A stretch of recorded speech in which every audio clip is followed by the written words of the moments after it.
마술 쪽으로 이제 일을 계속하면서 삼위일체가 아니었나.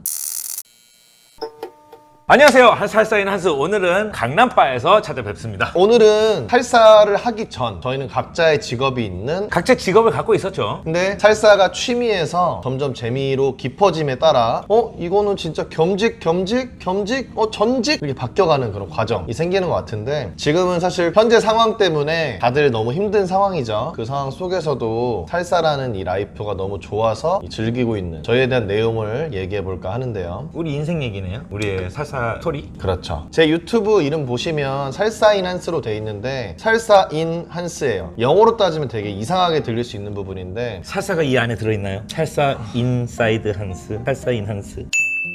제가 처음 살사 배울 때는 강남역 쪽에 있는 그 거리, 지금 홍대역 쪽에 있는 요 2번 출구 거리에 춤을 좋아하시는 분들이 왔다 갔다 한다는 거 자체를 몰랐었거든요. 나 전혀 몰랐어요. 가끔 지나가는 레깅스 입은 여자분들을 보면 그냥 운동 열심히 하는 분인가 보다 싶었는데, 물론 제가 배울 때는 레깅스 입은 분들이 그렇게 많진 않았습니다만 살사 라이프라는 게 따로 있다는 거에 놀랐습니다. 퇴근하고 나서 전 집에서 그냥 쉬기만 했지 다 같이 즐기는 문화가 있다는 걸 알고 나서 저한테는 센세이션했다. 그래서 살사를 시작하면서 새로운 것들도 굉장히 많이 알게 되고 새로운 라이프 스타일로 이제 전환을 하게 된 사람들이죠. 이제 전환 한스 같은 그쵸. 경우는. 그러면 어떻게 해서 그렇게 됐는지 이 자리에서 한번 얘기를 해보도록 하겠습니다. 네, 궁금한 사람이 많지 않겠지만 그래도 저희의 시작 전과 지금 변해가는 과정에 대해서 간단하게 얘기해 보겠습니다. 한스쌤, 살사를 시작하기 전에는 어떤 일을 하셨습니까? 저는 마술학과를 졸업을 해서 마술 쪽으로 이제 일을 계속하면서 공연이랑 강습에 대한 일을 많이 했었고요. 아니 잠깐만요, 마술학과라는 과가 있어요?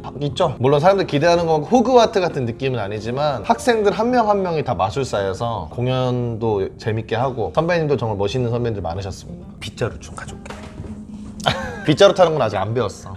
그럼 노블쌤은 어떤 일을 하셨던가요? 저는 살사를 시작하기 전에는 영어 회화 강사로 일을 하고 있었습니다. 혹시 노블쌤한테 궁금하신 분은 바로 우측 상단에 있는 여기 탭을 눌러보시면 바로 연결이 될 겁니다. 살사를 시작하기 전에 하루 일과가 어떠셨는지 궁금해요. 그 당시에는 제가 이제 영어 유치원이라든지 유아들에게 이제 영어를 가르치는 이제 선생님이었어요. 아침에 출근을 해서 보통 한 3시, 4시 정도 되면은 퇴근을 했습니다. 요일마다 달랐지만 이제 보통 한 5시를 넘어서 퇴근을 하는 경우는 없었어요. 그러면은 이제 자유시간을 갖고, 그 당시에는 온라인 게임도 하기도 하고 친구들 만나기도 하고 그랬었던 것 같아요. 한스쌤은요? 평소에 회사 다닐 때는 이제 비둘기 모이 주고 기니피그 모이 주고 제안서도 쓰고 또 제안서를 DM도 발송하고 기본적인 사무 업무를 했고, 낮에 아이들 가르치는 방과후학교 마술 수업을 했었거든요. 그래서 방과후학교 마술 수업도 나갔고, 저녁에는 이제 저도 똑같이 온라인 게임을 하든지 친구들 술 먹든지. 어떤 온라인 게임 했어요? 저 같은 경우는 스타크래프트를 좋아합니다.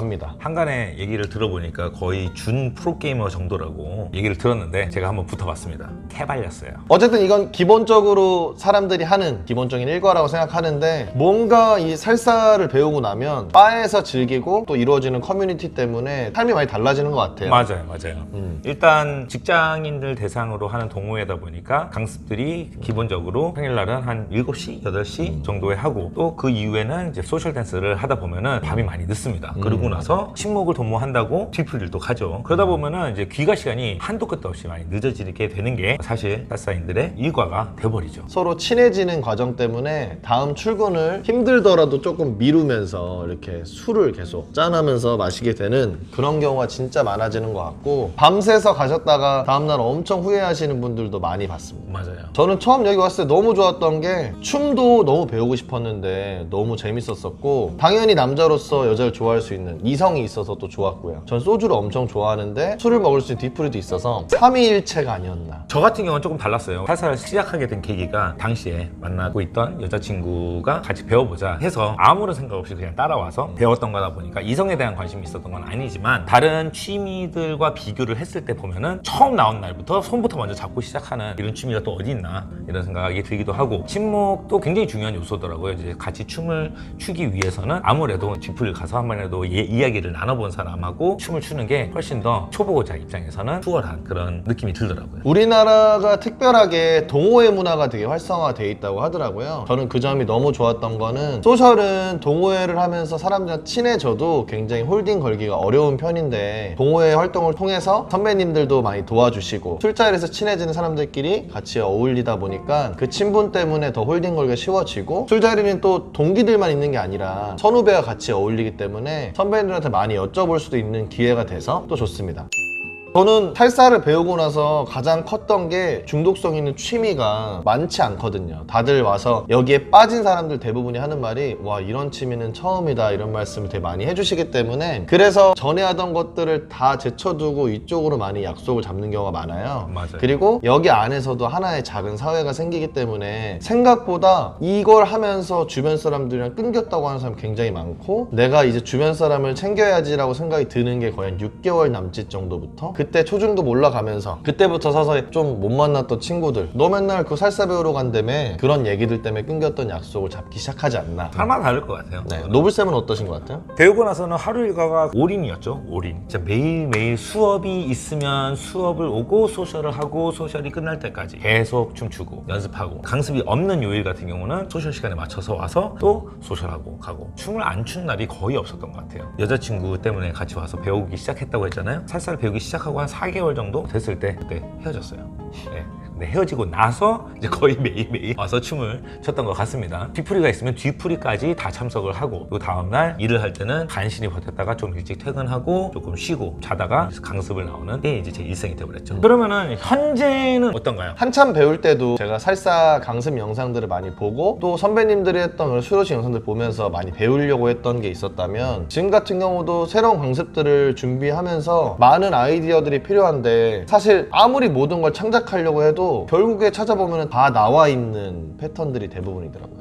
강습을 할 때 조금만 더 효율적이면서도 재미있을 만한 그런 패턴 내용들을 찾으려고 항상 고민하고 준비하고 이런 식으로 강습을 하게 되면서 더더욱 살사만 생각하게 되는 그런 하루가 되지 않았나 싶어요. 그럼 노블쌤은 어떠신가요? 저는 일을 그만뒀어요.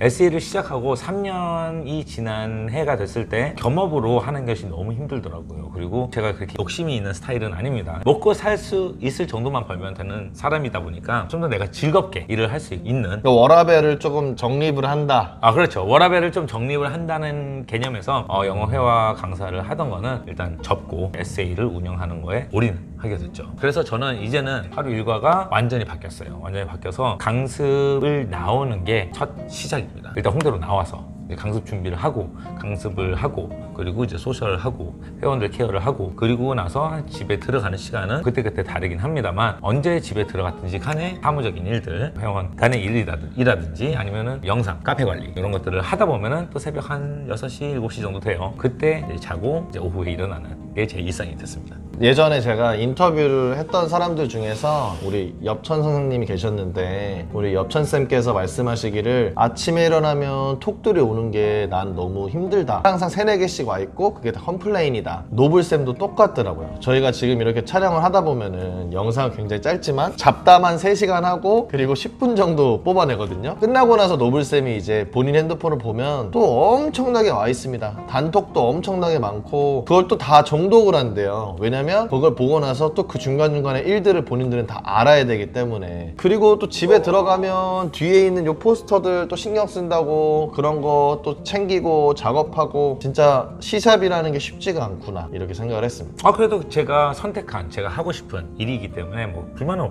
없어요. 불만 없고 되게 즐겁게 하고 있습니다. 본인이 일을 100 정도 했다고 생각하면 거기에 대한 성취감은 어느 정도 느끼세요? 어느 각도에서 바라보느냐에 따라 달라질 것 같아요. 그래도 90% 이상은 성취감을 느끼는 것 같아요. 그렇기 때문에 계속 할 수 있는 것 같아요. 한스쌤은 아직 마술 가르치고 있나요? 현 시국 때문에 어쩔 수가 없는 것 같은데 모든 대면하는 일들에 대해서 제약들이 너무 많아졌고 대면하는 걸 굉장히 어렵게 생각하고 부담스러워하는 분들이 많아졌기 때문에 그렇죠. 무대들도 진짜 많은 것들이 사라지고 공연 문화들이 아예 그냥 멈춰진 상태에서 지금 다시 서서히 풀려가려고 하는 시기다 보니까 그나마 열리고 있는 중인데요. 아이들 같은 경우를 대면하는 우리 둘 다 직업이었다 보니까 아무래도 부모님들이 거기에 대해 많이 예민하게 보시기 때문에 사실상 거의 지금 중단이 많이 된 상태죠.